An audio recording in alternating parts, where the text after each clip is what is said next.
Mesdames et messieurs, frères et sœurs, bonjour. Merci de nous accueillir dans tous les lieux où vous vous trouvez, dans vos maisons, vos bureaux. Merci de nous recevoir. Nous sommes la voix des chrétiens, du réalisateur Bijou Kipanzu. Je remercie le Seigneur qui a permis cette rencontre. Je viens avec vous parler d'une femme que j'ai rencontrée. Vous allez vous dire, deux femmes qui se rencontrent, de quoi elles parlent. Elles vont sûrement parler vêtements, elles vont parler de leur maison, de leurs enfants. Eh bien, je vous rassure, on a parlé de tout ça. Je vous présente Madame Colette Djongang Fonkeu, qui est une femme formidable, avec laquelle, évidemment, j'ai parlé de tout ce que je viens de vous dire, mais surtout, j'ai découvert un aspect d'elle que plusieurs ne connaissent pas, ou certains qui pensent la connaître.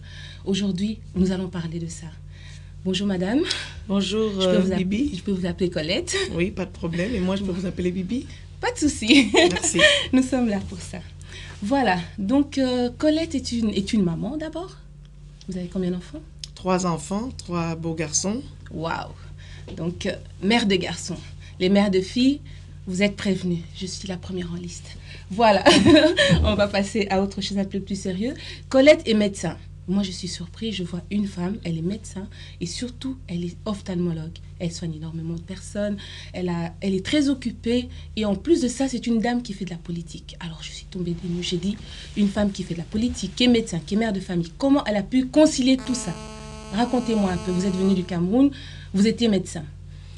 Oui, en fait, je suis arrivée en Belgique déjà médecin et j'ai dû refaire des études pour faire valoriser mes diplômes. Ça n'a pas été facile, c'est vrai. Et à l'époque, je n'avais pas encore d'enfants, heureusement. Mais j'ai jobé la nuit pour pouvoir payer mes études. Et j'ai mis parfois 2-3 jours sans vraiment dormir. Et c'était vraiment très difficile. En même temps, il fallait s'adapter sur tous les points. Et quelques années plus tard, j'ai connu mon mari, je me suis mariée. Et les enfants sont venus, mais entre-temps, il fallait me mettre au travail. Et effectivement, avec les enfants, c'était pas facile. Ils ont grandi. J'ai toujours été près d'eux. Et j'ai rencontré beaucoup de parents dans les écoles, dans les activités que mes enfants ont toujours fait, le foot, le judo, tout ça.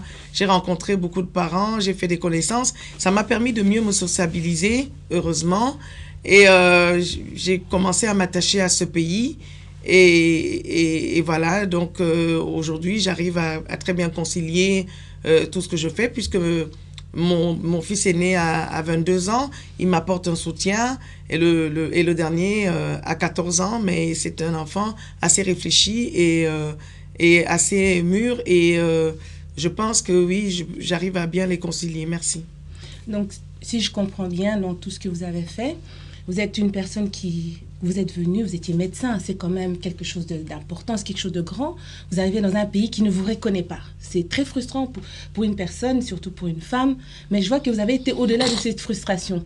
Et n'est-ce pas ce fait d'aller au-delà de cette frustration, de vous battre, de travailler malgré, vous me dites que vous passiez des fois des temps sans dormir, d'aller au-delà de ça, cette force-là, cette verve-là, cette colère un peu réprimée, c'est pas ça qui vous a poussé un peu dans l'arène politique en vous disant, vous voulez changer les choses, ou bien c'est vraiment ce côté social où vous êtes arrivé, vous êtes adapté dans un pays où les conditions n'étaient pas toujours bonnes pour vous, c'est assez difficile, et vous vous êtes dit, je vais changer les choses. Qu'est-ce qui vous a motivé dans les deux choix? Oui, mais moi, en fait, avec ce que j'ai vécu, comme vous avez dit, je me suis sentie beaucoup plus proche des personnes qui sont dans les difficultés. Aujourd'hui, je suis à l'abri sur le plan social et sur le plan financier, mais je peux pas dire que je vais oublier d'où je viens, parce que la galère, j'ai connu. Et automatiquement, je suis restée sensible aux difficultés des autres. J'ai toujours eu à cœur de m'approcher d'une personne en difficulté. Et je pense que déjà même avant que je connaisse tous ces problèmes d'adaptation, tous ces problèmes de recherche, de ma place dans un endroit qui m'accueille, avant que je connaisse tous ces problèmes-là, j'ai toujours eu une sensibilité par rapport aux personnes plus fragilisées. Mais ça a été encore plus accru par les étapes difficiles, justement, que j'ai connues. Et je sais qu'encore aujourd'hui, il y a des femmes qui arrivent, des hommes et des femmes qui arrivent ici avec des diplômes, avec une grosse expérience, mais qui ne sont pas prises en charge, surtout des personnes d'origine subsaharienne, qui ne sont pas valorisées et qui sont mis sur le côté et qui se sentent vraiment exclus. Et j'en ai côtoyé beaucoup et ça m'a encore plus touchée. Et je pense que c'est ce qui m'a amené à me lancer dans la politique et pour pouvoir essayer d'apporter une solution à ce problème qui nous mine pour un mieux vivre ensemble. Voilà, tout à fait. Et en tant que femme, surtout femme issues d'une minorité, parce que déjà en tant que femme, nous sommes issus d'une certaine minorité, il y a eu des gens qui se sont battus pour que la femme ait le droit de vote. Ici, nous entrons dans le sujet des élections, c'est pour ça que vous êtes avec moi, donc Colette est candidate. Vous êtes candidate? Oui, je suis candidate numéro 6 sur la liste du Parti socialiste à la Chambre de Bruxelles. Et effectivement, on peut se dire, oui, au niveau du terrain, elle a déjà beaucoup de travail.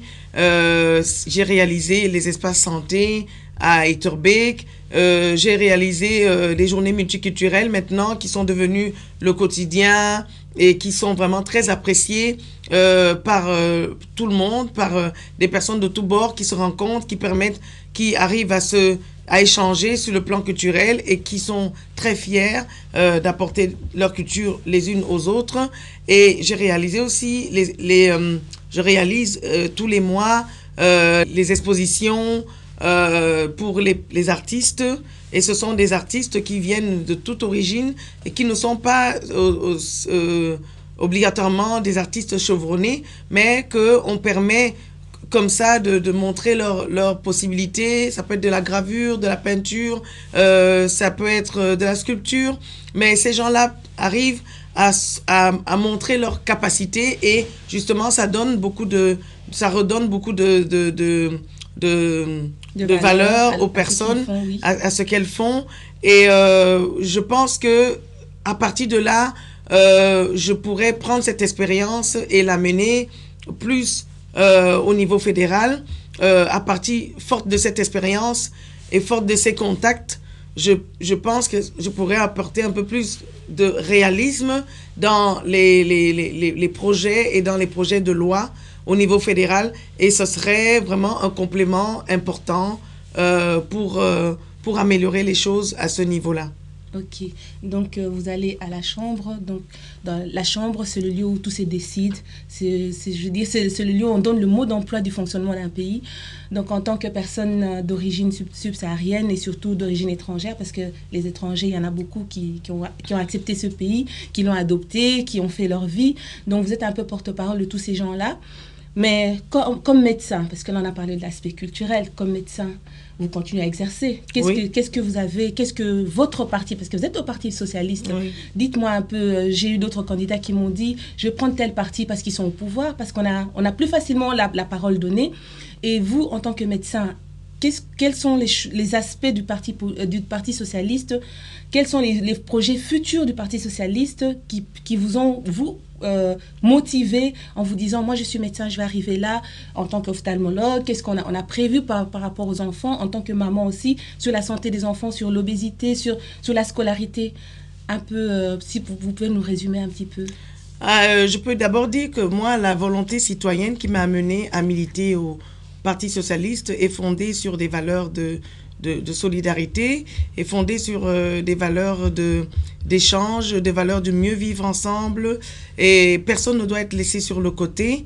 Et ce parti-là défend les plus faibles, évidemment, mais surtout défend une justice sociale que moi j'aime, et défend le fait que le progrès doit profiter à tous.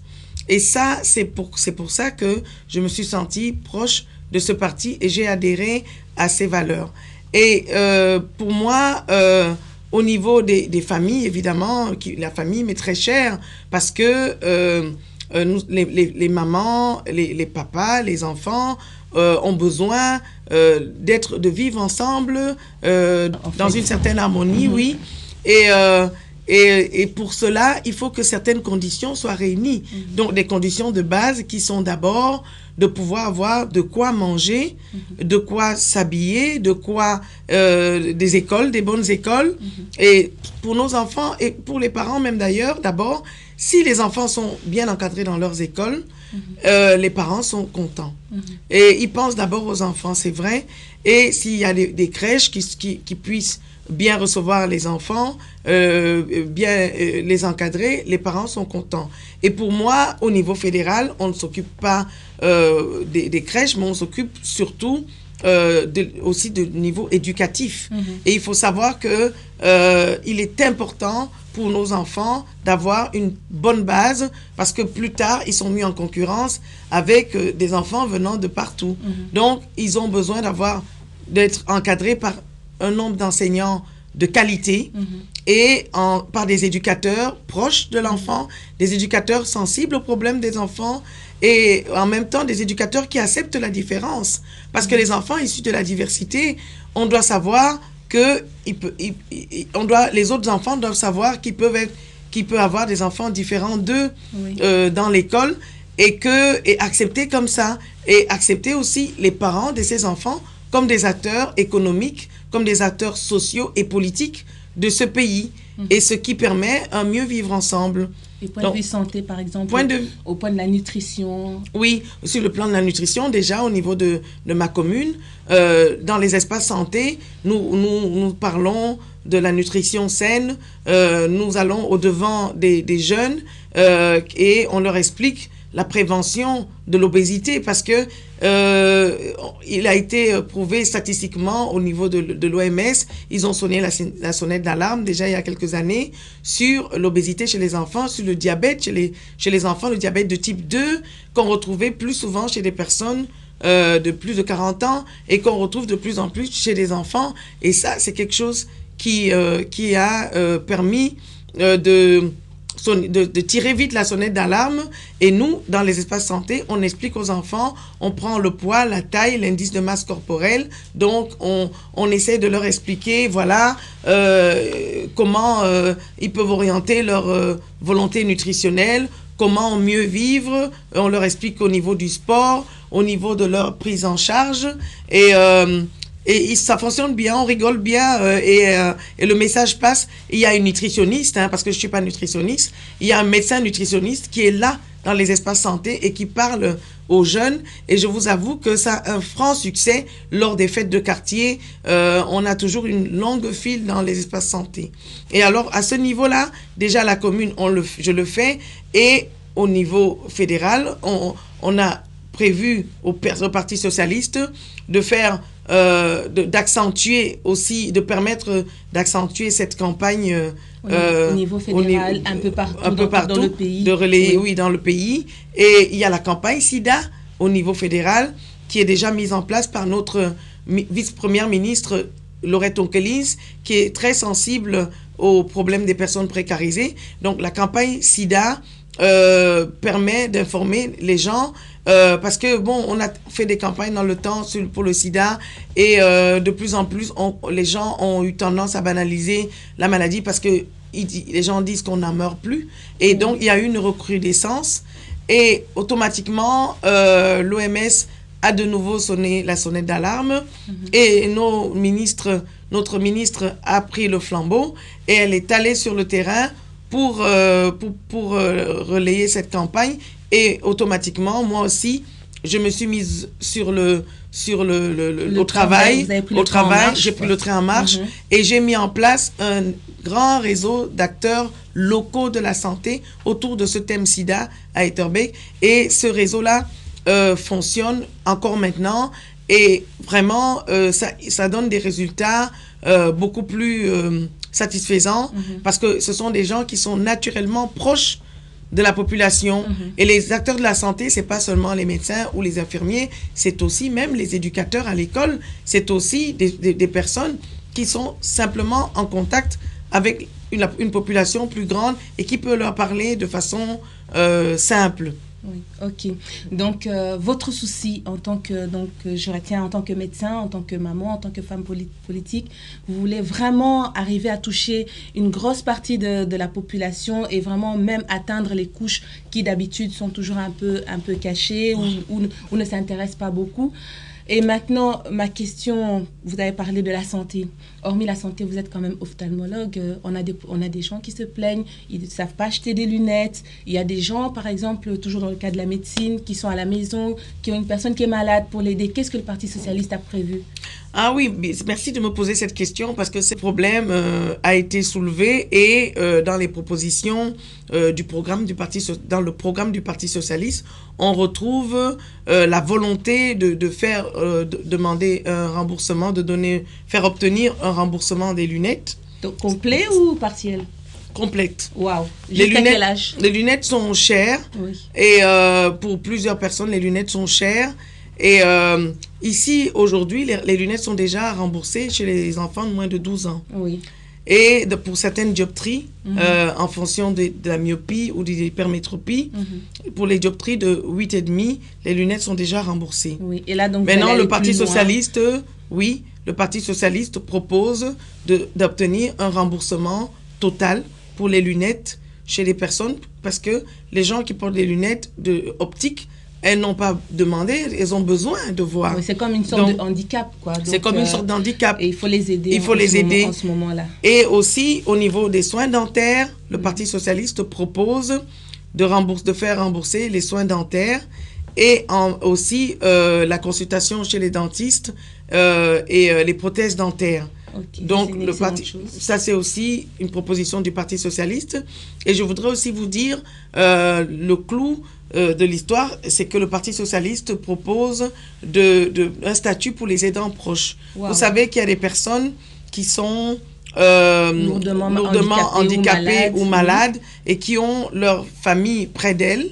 Et la famille, la personne qui est vraiment attachée à aider ces personnes toute la journée, la nuit, le jour, n'a pas de statut. Et pourtant, elle travaille nuit et jour parfois. C'est carrément le travail d'une aide-soignante, d'une garde malade et quasi aussi d'une infirmière. Oui, et plein temps, plus que plein temps, parce que c'est nuit et jour pour certains cas, et n'ont pas de statut. Et donc, le Parti socialiste propose un statut pour les aidants proches. Et ils recevront alors une rémunération ou quelque chose comme ça? Oui, il y aura une rémunération et il y aura aussi une certaine prise en charge parce que pendant que les aidants proches, on pourra permettre qu'elles se reposent un peu et qu'on apporte une aide. Une aide, okay. Comme toute personne qui travaille peut avoir son temps de congé aussi. Ok. Alors, je vois que vous êtes très engagé, mais je vois que vous ne travaillez pas avec une organisation non gouvernementale ou avec une ASBL. En matière de coopération, par exemple, comment vous voyez le travail avec des associations ici en Belgique, à l'étranger, en matière de coopération, comme vous allez au fédéral, qu'est-ce que vous allez nous apporter de plus? Mais je peux déjà vous dire que c'est pas vrai que je travaille pas avec les associations. Je ne fais que ça. Tout le temps, je travaille avec les associations.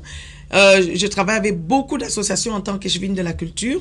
Okay. Ce sont les ASBL avec lesquels je travaille pour les expos, en tant qu'échevine de la santé, pour tout ce qui est échange des saveurs, pour tout ce qui est nutrition saine, c'est avec les ASBL. Même les journées multiculturelles, c'est organisé avec les ASBL. C'est ici en Belgique. Ici en Belgique. Et à l'étranger. Et à l'étranger. À l'étranger, en fait. Ça, j'ai oublié de vous dire. Je fais de la chirurgie oculaire bénévolement en Afrique.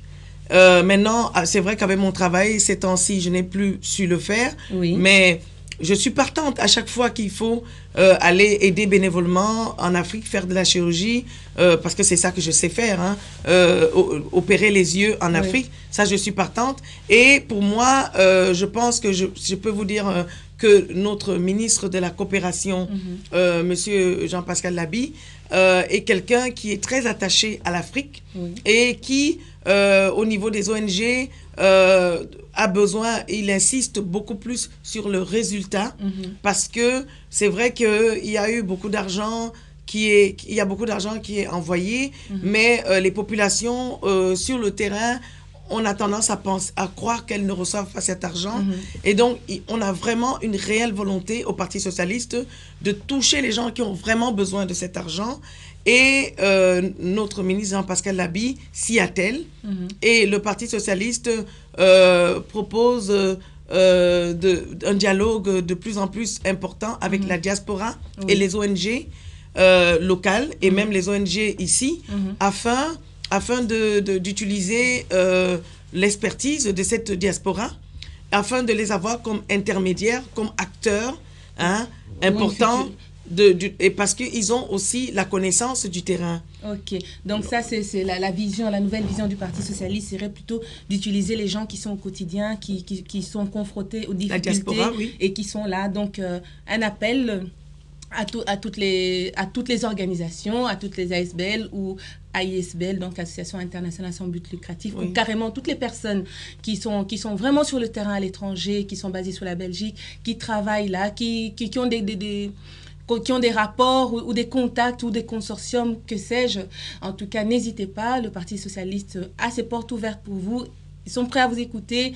Le gouvernement est pour vous. Je sais qu'il y a beaucoup de gens qui se battent un peu pour pouvoir mettre les choses en place. Donc voilà, je remercie vraiment Colette. Je suis ravie et j'espère que vous aussi, vous avez découvert une femme qui est une mère, une battante. Et par rapport à sa propre histoire, par rapport à ses batailles, rassurez-vous, si vous les lisez, je suis sûre qu'elle va continuer de telles batailles encore une fois de plus. Donc voilà, vous voulez saluer quelqu'un ? Oui, je voulais juste terminer pour remercier vraiment toutes les personnes qui me soutiennent dans ma campagne jusqu'à présent. C'est elles qui m'ont donné la force. Je voulais remercier l'association des Congolais d'Etterbeek qui sont avec moi. Et vraiment, merci les Yaya, parce que c'est grâce à vous et c'est grâce à vous tous que ça m'a donné la force de continuer. Et je voudrais aussi vous dire qu'au fédéral, on va continuer à défendre votre santé, l'éducation pour les enfants, la promotion de la femme et continuer à défendre tout ce dont vous allez nous parler. On va toujours rester à l'écoute. Pour les lecteurs dubitatifs et hésitants, malgré mes explications, je lui dirais que pour continuer à défendre et à préserver les acquis sociaux, assurer une éducation la plus égalitaire possible, défendre le pouvoir d'achat des citoyens, continuer à lutter pour un meilleur vivre ensemble dans notre société et une société plus juste, le PS non seulement présente un programme complet, et je pense que voter pour moi, c'est me faire confiance et croire à mes combats. Et je remercie de tout cœur tous ceux qui m'ont suivi. Et je voudrais rajouter que voter est un acte civique, un droit formidable. Cette année, chacun a la chance de choisir des candidats et des candidates qui, élus, défendront des valeurs précieuses pour nous, précieuses pour tous, dans notre quotidien, pour l'avenir de nos enfants et de notre pays. Je vous remercie. Voilà, je vous remercie. Et donc, la communauté camerounaise aussi qui vous soutient et tant d'autres personnes qui vous soutiennent. Ah oui, bien sûr, la communauté camerounaise, merci. Et, bon, et merci aussi à sa famille de nous la prêter parce que c'est pas évident pour une famille de laisser maman partir en campagne. Oui, merci voilà. Les enfants de me soutenir aussi et merci à mon mari. Voilà. Chers amis, moi je vous remercie de nous avoir suivis. Je remercie mon réalisateur Bijou Kipanzou. Je remercie ma conseillère beauté et habillement Lady Odd. Je remercie également toutes les personnes qui me suivent, qui me conseillent en privé, dans l'ombre. Je voudrais en citer quelques-unes, pas nombreuses. Donc Jacques et José Ilunga, ainsi que Joël et Arlette Mvoula.